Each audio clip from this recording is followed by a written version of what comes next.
Once again, hello everyone. Great to be here. Thanks very much for this opportunity. I might be shorter than 10 minutes actually, I don't know, because it's, start of my research, so, I try to be concise and brief. My research originally, this presentation is based on my PhD research, which is, it's a part of a larger project, and I'm looking at public art, not specifically in Minsk, or in Minsk and in other locations, and such as Vilnius and Kaliningrad. So I think in that context it might be more interesting to look at certain phenomena in public realm. However, for this conference I decided to focus specifically on Belarus and Minsk as such. So what is public art? Public art is really a very marginalized area of art and the art world, and it has a very long history of being looked down at by purveyors of great taste or art critics. And it's in London. There was a recent exhibition of public art in post-war Britain, and it was the first exhibition in the UK to kind of address that issue. I can argue that largely it has been sort of ignored by academia. And there are certain publications to date, but not as many as on other forms of art. And I think that partly is interesting and appealing as a novelty of my project. So briefly, what is public art? And I've got a quote here, like some other colleagues here, or like speakers, I also like quotes. And Arlen Raven has a quote, "Public art isn't a hero on a horse anymore." So I'm going to try with this short presentation to argue whether that is the case in current Belarusian art, and specifically public art in Minsk, or not. And here, for instance, I provided two visuals, and they're both international examples. One for whoever lives in London or has been to London before. This one is Richard Serra's Fulcrum sculpture in Broadgate Circle in London, and another one is Amy Howden-Chapman work in Wellington, New Zealand. Public art really critically could be addressed as either work which is art and architecture type of work. So basically a work which is seen as a beautification of the city, of an urban space. As such, this kind of perception of public art prevails really within the critics and also commissioners' understanding of public art. Therefore, with Richard Serra's, for instance, work, you can clearly see that it is here to beautify the space, to sort of make it visually, appealing. So it really helps it does work with architecture really. So that kind of art normally is considered to be art and architecture. However, there's another understanding of public art, and so this first understanding is much more traditional. So that is really the horseman or the horseman on a horse or hero on a horse kind of art. Whereas another public art understanding allows for more public element to be in the public art. And since public art is really, functioning in the public realm, it is unavoidable that certain responses from the public would be at play. So I'm going to look at several examples from most recent commissions in Minsk, and I will argue that a lot of works commissioned and produced nowadays are still adhere to this very traditional Soviet type of work.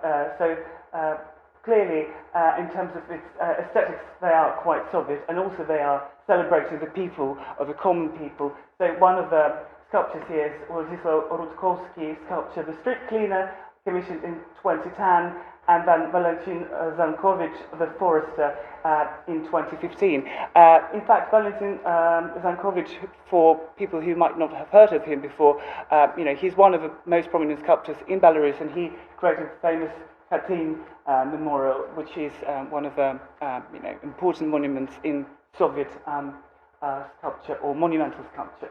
So as we can see here, those sculptures do not really challenge anything in the perception of a viewer. So they are really the normal, Soviet standard type of art which you could encounter and could have encountered before in many cities across the former Soviet Union. Whereas there's another strain of work, and it has been really pioneered by now, unfortunately, a person who passed away, Vladimir Zhbanov. And these are the works which sort of tend to recreate a false historicism in Minsk. And I particularly find it particularly fascinating that most of these works actually congregate around the around the Platz Volley, the Independence Square, yeah? Freedom Square, thank you, yeah. Platz Volley is a very interesting phenomenon in terms of Minsk architectural realm, because really a lot of these old historic buildings have been rebuilt from scratch much later during the presidency of Alexander Lukashenko, and they still do look very novel and to the populace of Minsk. So, for instance, this building here, which is quite a landmark at the moment, still looks very, very new and fresh, and sort of papier-mâché kind of touch to it. And so a lot of this work are trying to sort of create this sort of touristy appeal to the place. So they're trying to add this sort of dimension of history, tradition, which is arguably, really non-existent.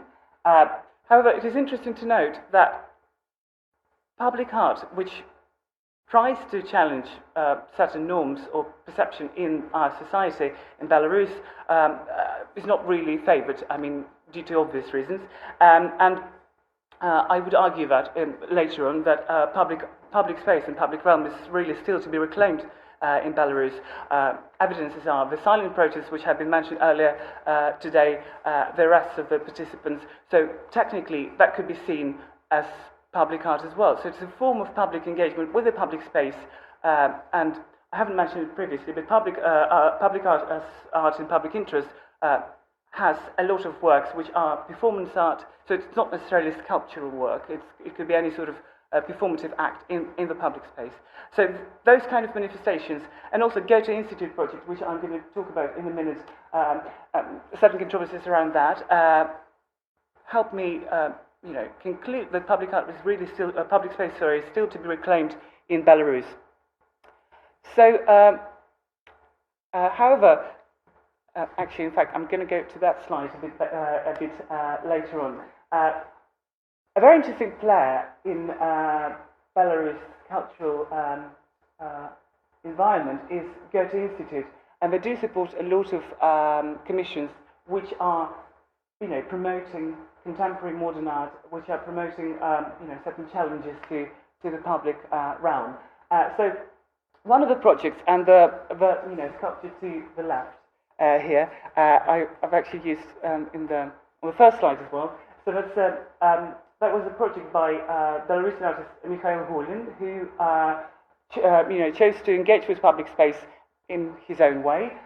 He created this large-scale Tetris kind of type sculptures or models, and he's been assembling them across the square, sort of moving through the main avenue of Minsk. And whoever has been to Minsk knows that the sort of the vein of Franciszek Skaryna prospect or avenue, which has been later renamed to Independence Avenue, is kind of the main center point of town. So he's been assembling those kind of precarious constructions, I would say, across town, and that all went down very well.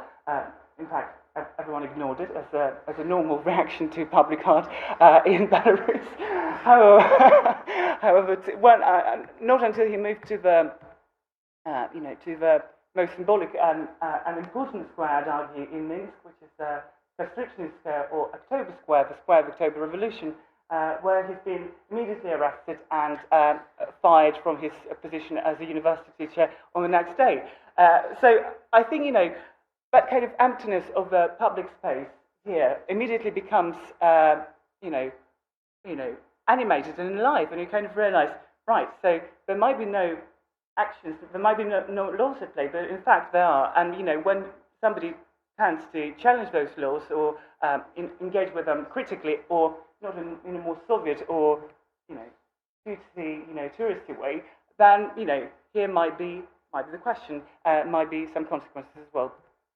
This work, to your right, has been favoured. There were no issues at all.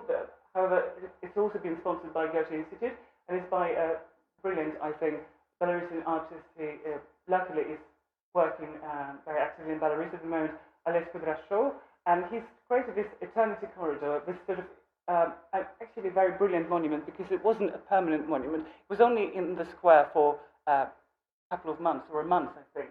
And it had a massive, great response from the audience. People really liked it because it was pretty and fresh. And it also, kind of had a novel feel to it. So it's kind of arguably one of the first non-concrete sort of monumental sculpture in the Minsk public realm, and it's been sponsored by Goethe Institute as well. I didn't have any problems at all with that. And I think these works sort of really pioneered the non-monumental artwork in Minsk. And what happened much later in 2014, and this festival continues now, is the Festival of Street Art, Ulica Brazil, Brazil Street, which is done together with, between Belarusian Ministry of Culture and the Ministry of Culture of Brazil, so on a very high level. However, it is very interesting to look at it because it is promoting street art, which has to be non-institutional. Whereas, so it kind of really loses the whole point of street art being the challenge to the system or, the urban space. So it's all, again, arguably doing what it does is, has no difference between this kind of work, or Ulica Brazil kind of work, because they're not challenging anything about the public space in Belarus. There are legitimate works. There are 4 locations in town where they could be launched and viewed for several months. Everyone likes them. They're very Instagrammable. They're very, Facebookable and all that. So, they're pretty and cool, and they're just lovely drawings, and buildings. So there's nothing to worry about at all. So it is very interesting, and this instance is not unique to Belarus. A lot of cities use that sort of gentrification strategy. London, for instance, for other reasons, but if you go to places like, somewhere in the East End, you will see a lot of street art which doesn't really say much apart from just being pretty, So I think that's a strategy, regeneration strategy has been used widely around the world. And finally, I'm still probably not even close to my 10 minutes, but but my final point, I'm going to talk about a bit different public art which could be seen as public art in public interest. And it's, here I'm looking at the work of one particular artist called Dzimitry, or that's his pseudonym. Today we talked about, or some of the speakers talked about stability and the notion of stability in the Belarus kind of consciousness. So he does a lot of interesting and fascinating, interventions in the public realm. So this poster, for instance, which is in Russian, and it says, "This stability is similar to death." And it's been it's a very sort of 1984 post-apocalyptic kind of message, launched right in the middle of the city. It created a massive response from media. No one knew who put it there. It was just a tiny poster, next to the Belarus cinema. Here amidst the snow again adds to the atmosphere, I suppose, of desperateness and solitude. However, this work really created a massive response from media. Even official media channels couldn't ignore that because it was a massive violation of public stability and public, and everything that's great about Minsk being so pretty and historical and post-communist. And he's done something excellent and fun with many other assets of Belarus, regime. And one of them is the Soviet Belarus newspaper, Sovietskaya Belarusiya, which is now changed to Belarus Сегодня, Belarus Today. However, it still has this SB, Sovietskaya Belarusiya connotation to it very much. And he's using the typeface which is used on the poster. And in fact, it's very interesting that those poster spaces are not paid for by the newspaper, so they can be there permanently. So he's using the typeface instead of читаем вместе, reading together, he puts тупеем вместе, getting stupid together. So a very lovely and not particularly aggressive message, but again created a wave of controversy. So what I'm trying to say is that public art could be could have very different faces and very different manifestations. And after more than 2 decades of independent art commissioning in Minsk, it is time now to analyse what's actually happening in the public realm. So I'm going to be looking specifically at works which are independent interventions in the urban space, like this one by Dzimitry and other artists. I'm going to be looking at something which is, very much a legacy of the Soviet art tradition. So something which is, much more neutral, however, still quite representative of the cultural architecture of Minsk, and something which is slightly different, but again, something which doesn't really challenge the public realm. And I suppose these works of art, when you look at them, they do. I hope I managed to show that art could actually be a rather powerful tool, and it could actually address certain issues which might not be, addressed otherwise in the current political climate in Belarus.